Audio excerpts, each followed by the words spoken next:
nós seguimos aqui com o Manhã Bandeirantes, agora com a Olívia Mendonça, que é superintendente regional da Baixada Santista da Sabesp. E ela vai falar de um assunto que mexe diretamente com a vida dos nossos ouvintes. A falta de água recorrente nessa região durante o período de verão, que também é o período de temporada para essas cidades de praia aqui no litoral sul de São Paulo. Olívia, tudo bem? Bom dia. Olá, bom dia, Sabino, Lupato, bom dia a todos. Agradeço a oportunidade e o espaço aí dado à Sabesp para prestar os esclarecimentos que forem necessários. Olha, a gente queria entender com a senhora por que ainda temos esse problema de, especialmente na temporada, na época de verão, quando muita gente passa férias na Baixada, a gente ter falta de água. Eu me lembro, moleque, e olha que isso faz tempo, a gente ter que dar um jeito de tomar banho na praia porque não tinha água. Por que esse problema continua? Foram feitas obras? Aumentou demais o número de visitantes? O que foi? Sim, vamos lá. Bem, especificamente para esse ano, a gente passou um final de ano com muitos turistas, né? Contando com o saldo de Natal, ou seja, contando com os turistas que desceram para o Natal e continuaram aqui na Baixada Santista, foram pouco mais de 750 mil veículos na Baixada para passar o ano. Isso numa contagem que foi até o dia 2 de janeiro, né? Pela Ecovia, a gente sabe que depois disso as pessoas seguiram descendo para férias, enfim. Mas contando até o dia 2 de janeiro, foi o maior afluxo dos últimos 13 anos, contando Natal e Ano Novo. E seguramos bem o sistema, não tivemos falta de água generalizada, né, com setores inteiros sem água, a não ser por motivos de manutenção. Então, desarmes por falta de energia, paradas de produção de alguma estação de tratamento, reparo de vazamento, mas foram poucos. E quando aconteciam, o contingenciamento era acionado, né? Então, via caminhão-pipa, bomba reserva, equipes de plantão 24 horas. Ocorre que o clima também não ajudou, né? Então as previsões de chuva não se concretizaram para o período, choveu 71% a menos do que estava previsto chover, né? Nós tivemos o menor índice pluviométrico, né? O menor volume de chuva dos últimos 14 anos para esse período. Então foram muitos dias seguidos de sol, lembrando que a gente trabalha aqui na Baixada com mananciais de superfície, ou seja, nossos mananciais são superficiais, eles não funcionam com represas, né, assim como na região metropolitana de São Paulo. Então são mananciais superficiais e, portanto, a disponibilidade hídrica ela é bem dinâmica, ela é muito afetada pelo volume e pela incidência de chuvas. A gente, claro, monitora isso o ano todo, né? Em novembro de 23, o manancial registrou um aumento significativo na quantidade de dias sem chuva, né? O parâmetro é sem chuva acima de 10 dias, que historicamente impacta a disponibilidade hídrica nos mananciais aqui da Baixada. Implica dizer que acabamos por depender de chuvas imediatas para ampliar a vazão disponível para os sistemas agora no final de ano. Isso foi especialmente crítico no sistema norte, né, nos municípios de Bertioga e Guarujá. Né, para se ter uma ideia, a vazão em Guarujá típica para essa época do ano é de 2.000 litros por segundo. E tivemos a maior parte desses dias com vazões em torno de 1.400 litros por segundo. A gente está falando de números de estiagem num período que deveria ser chuvoso, né? Então isso dificulta também, ainda que, repito, não tivemos falta de água generalizada. A Olívia, gente... Diga, pois não.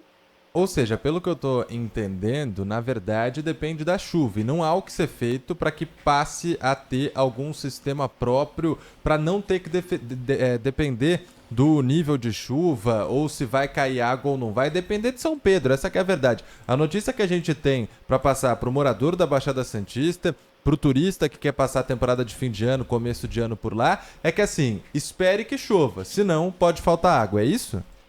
Na verdade, assim, o que a gente faz, a gente está sempre dentro de um processo de melhoria contínua. Isso é uma caracterização nossa, de fato, são mananciais superficiais, né, que dependem, sim, de chuvas, é um processo muito dinâmico, então quando chove a gente tem condições melhores, quando não. Agora, é claro que nós temos outros elementos, e assim temos feito ao longo dos anos através dos investimentos, que minimizam esse efeito, ou por vezes, né, a gente tem um plano diretor hoje com soluções que vão, claro, independer disso. A nossa ideia é ficar cada vez menos dependente da questão das chuvas. Então, a implantação de reservação aqui para a Baixada Santista, a gente tem hoje um contrato em andamento, né, para a implantação de 5 novos centros de reservação, temos ampliação da capacidade de produção dos nossos mananciais e uma série de outros projetos, né? Hoje, esses projetos todos estão em andamento, são contratos que estão em andamento e que aumentam o que a gente chama de resiliência, né? A segurança hídrica aqui da Baixada Santista. Então, cada vez menos a gente entra num cenário de não depender diretamente das chuvas, né? Então, inclusive tivemos ações recentes que melhoraram os nossos resultados para esse ano e que foram feitas justamente nessa linha que eu estou mencionando, né? Dona Vou dar Olívia, alguns exemplos aqui. o que dá otimismo, o que pode gerar otimismo, o que faz o morador ou o veranista lá na Baixada Santista acreditar, depois de 30, 40 anos, que dessa vez que agora vai diminuir com essas providências que estão sendo tomadas? Sim, na verdade, sim, a gente vem melhorando ano a ano, né? Eu queria esclarecer assim, hoje, claro que nós temos casos de pouca pressão, eles acontecem. Mas está faltando água, né, esse ano? Tivemos casos de pouca pressão na rede, não tivemos casos de falta d'água generalizada. Bom, o que dá no mesmo Então, para o consumidor, certo? Acredito que não, pelo seguinte, assim, o morador tem muita impressão, assim, ele tem ao longo do ano ele está habituado com uma pressão de água na rede, no imóvel dele, seja ele de onde for, ou mesmo da própria Baixada Santista, e à medida em que esse consumo aumenta e essa pressão reduz no sistema, ele já associa essa redução de pressão com falta de água, né, o que por vezes não procede e é o que a gente tem evidenciado nas vistorias, né? Então, na verdade, não configura uma falta de água, são oscilações da pressão no sistema. Alguns casos, sim, claro, acontece falta de água, o que eu falei. No dia 29, posso dar como exemplo, a gente teve um problema numa válvula que abastece um setor específico em Vicente de Carvalho, né? Vicente de Carvalho é um distrito de Guarujá, e foi uma falta d'água generalizada naquele setor inteiro até que aquele reparo na válvula acontecesse. Então, durante os dias 29 e 30, nós tivemos, no dia 29, a falta de água, que foi suprida com o abastecimento dos caminhões-pipa, e como a gente estava num cenário de alto consumo, a gente teve pouca pressão ao longo do decorrer do dia 30, especificamente para esse setor, né, que é o setor Conceiçãozinha. Então, é o que eu menciono. Claro que casos de pouca pressão, eles acontecem, a gente tem um consumo muito intenso, com chuvas escassas, como eu mencionei, e alguns outros fatores que também não ajudam, né? Por vezes, fatores alheios à capacidade de atuação da companhia, né? E para isso a gente conta muito com a compreensão e com a colaboração de todos. E vou dar alguns exemplos aqui. A superocupação dos imóveis, né? Imóveis, por exemplo, com 2 dormitórios e 10, 15 pessoas habitando o imóvel nessa época. Então, por mais que as condições de vazão e pressão na rede da rua estejam adequadas, um imóvel com superocupação certamente vai ter falta d'água, porque a reservação interna tem que ser compatível, né? A caixa d'água do imóvel tem que ser compatível com o número de pessoas que estão ali, né? Então, outro exemplo, imóveis que descumprem a lei e não têm a reservação, não têm a caixa d'água interna no imóvel. Então, qualquer oscilação de vazão ou pressão na rua, o imóvel é diretamente afetado. Então, se tivesse a reservação, ele não sentiria os efeitos de uma manutenção, por exemplo, né, ou de oscilações no sistema. Mais um exemplo, imóveis com bomba para aumentar a pressão no cavalete, né, aquelas bombinhas que o pessoal coloca no cavalete, que é proibido pela reguladora, né, pelo Arcesp, que regula o saneamento no estado hoje. Um imóvel que faz isso, que faz uso dessa bomba, prejudica o abastecimento dos vizinhos, na verdade prejudica o abastecimento da rua toda, né? E também, o quão impactante é para a companhia a questão das áreas irregulares aqui na Baixada Santista, né? Eu mencionei Guarujá, por exemplo, tem 40 mil habitações com ligações clandestinas no município. 40 mil ligações irregulares e 70 mil ligações regulares. Isso acontece em escala diferente em todos os municípios aqui da Baixada, são 600 núcleos irregulares que totalizam aí mais de 130 mil habitações irregulares que fazem uso clandestino da água. A gente tem um estudo que mostra o quanto isso afeta o abastecimento de quem é regular, né? Então, hoje a demanda de água da Baixada é de cerca de 11 mil litros por segundo. Desses 11 mil, cerca de 1.400 litros são consumidos de forma clandestina por essas áreas. Então, veja o quão relevante é isso também, especialmente em períodos críticos de alta demanda. E fora, para não dizer principalmente, né, a questão do uso racional da água. A gente lembra sempre a importância da conscientização da população para o uso racional da água, né? A Sabesp atua com monitoramento constante dos sistemas, com as obras estruturantes, com investimento, mas é de extrema importância a colaboração da população através do uso consciente, porque são medidas simples, né, que podem ser inseridas na rotina das pessoas e que evitam o desperdício de água, né? Olívia, alguns ouvintes estão mandando aqui mensagem, na verdade muitos, né, reclamando dessa questão da falta de água. Temos relatos que em Bertioga, por exemplo, mais de uma semana sem água em nenhum ponto da casa. O Alexandre acaba de mandar que no bairro Gaivota, em Itanhaém, ficou sem água do dia 21 de dezembro ao dia 5 de janeiro. A senhora comentou que algumas medidas já estão sendo tomadas, alguns contratos assinados para que a situação comece a melhorar. Por exemplo, a construção de 5 reservatórios. Imagino eu que não deve ser muito simples, né, construir um reservatório. Quanto tempo para que essas medidas comecem a efetivamente funcionar e para que o nosso ouvinte pare de ficar sem água em feriado e em temporada de maior movimento? Sem dúvida. A construção dos reservatórios tem previsão para entrega ainda esse semestre, né, desse ano. São 5 centros de reservação para Bertioga, Santos, Itanhaém, Peruíbe. Bertioga, nós tivemos problemas mais concentrados no setor Boracéia e Centro, né, nesse período de maior concentração de pessoas de alto consumo.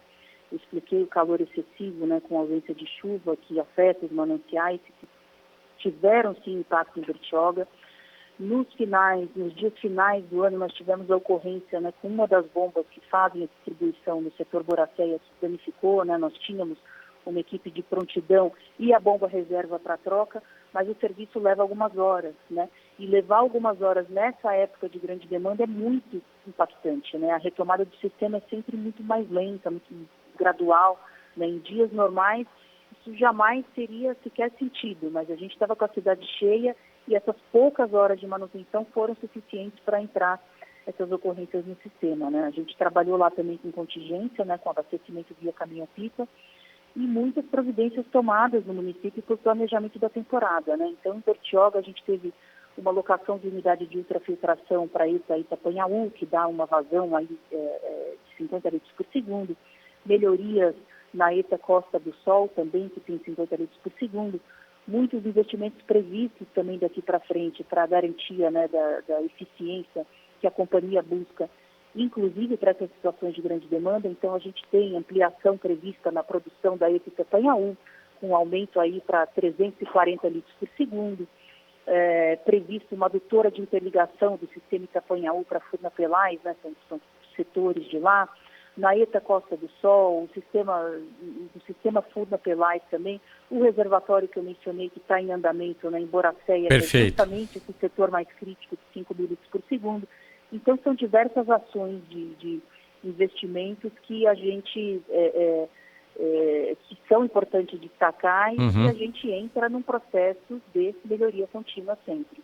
Muito obrigado, viu, dona Olívia Mendonça, superintendente regional da Baixada Santista da Sabesp. Resumo da ópera, eu não estou muito otimista de que o problema seja resolvido. Muito obrigado, viu, dona Olívia? Será resolvido. Eu gostaria só de concluir, se possível, se me for permitido. Por favor, rapidinho, né? Que a gente está em cima do tempo, por favor. Eu informei das obras e disse que tivemos melhoria contínua, sim, o que não implica dizer que nós estamos isentos de novos investimentos, muito pelo contrário, a gente tem um plano de investimento muito vultuoso aqui para a Baixada Santista para equacionar de vez a questão da segurança hídrica. Então, temos todos esses investimentos planejados dentro de um plano diretor que ficou pronto ao final do ano passado, que traz essas soluções tanto de água quanto de esgoto. O que tivemos esse ano, eu repito, foram ocorrências isoladas. Tivemos uma média diária de ocorrências muito inferior ao que tivemos nos anos anteriores. Durante a pandemia, por óbvio, o número de turistas reduziu e não serve nem para efeito comparativo, né? Eu me refiro aos anos anteriores, antes da pandemia, tivemos uma melhoria no número de ocorrências diárias muito significativa. Nós temos ciência, sim, dos casos todos levantados pela imprensa e também pelas ocorrências Sim. que entram nos nossos canais de atendimento, né? Independente do caso do município, é importante esclarecer algumas questões, né? Porque um único cliente que tenha passado as festas de fim de ano com problemas de abastecimento para nós já é um problema e um indicativo de que as melhorias precisam ser implantadas, né? Gostaria de esclarecer que os investimentos eles estão sendo aplicados aqui para a segurança hídrica na Baixada. Perfeito. Né? As obras, por vezes, não são imediatas, são obras grandes, complexas, que dependem de licenciamento, de desapropriação, de liberação de outras concessionárias, do tempo de obra em si, mas o mais importante nós temos, né? Os investimentos estão assegurados e teremos cada vez mais melhorias no sistema. E, por fim, esclarecer também, dar o recado aqui para qualquer ocorrência, para que a população entre em contato com os nossos canais de atendimento. Eles estão disponíveis durante 24 horas, gratuitamente, pelos telefones 0800 055 0195 ou pela agência virtual também, no site www.sabesp.com.br e pelo WhatsApp da companhia. O número é 11 33 88 8000. Onde podem ser relatadas ali também as ocorrências e as reclamações todas, porque é nosso dever atender. 11 33 38 8000. 11 33 38 8000. Muito obrigado, viu, dona Olívia, superintendente regional da Baixada Santista da Sabesp. Uma boa tarde para a senhora. Obrigada. Boa tarde a todos. Até mais. 11h39,